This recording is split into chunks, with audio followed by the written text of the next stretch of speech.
मुझे वीडियो देखकर ये गाली नहीं देगा या गुस्सा नहीं करेगा, ये हाथ जोड़ के सॉरी बोलिए और इसके आगे कोई दूसरा ऑनलाइन मत बोलो, बस यही बोलो बोलो।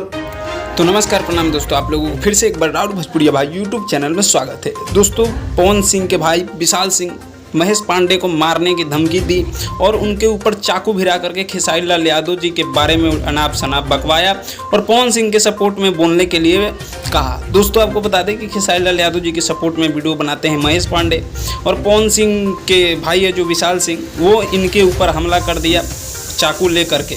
दोस्तों, आपको बता दें कि इनके ऊपर बहुत ज़्यादा जुल्म किया गया है और बहुत ज़्यादा घटिया काम इनके साथ किया गया है, जो कि पवन सिंह के भाई विशाल सिंह किया है और पवन सिंह ने करवाया है, ऐसा बोल रहे हैं महेश पांडे।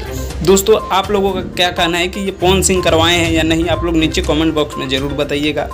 दोस्तों, आप लोगों को बता दें कि इनके जो साथ हुआ है ये गलत हुआ है, बिल्कुल गलत हुआ है। जो जिसका फ़ैन है उसका बड़ाई करता ही है, आप जिसके फ़ैन हैं उसके बड़ाई करते ही हैं। बाकी आप लोग नीचे कमेंट बॉक्स में ज़रूर बताइएगा क्या सही है क्या गलत। मिलते हैं आप सभी से जल्दी नेक्स्ट वीडियो में, तब तक के लिए जय हिंद, जय भोजपुरी।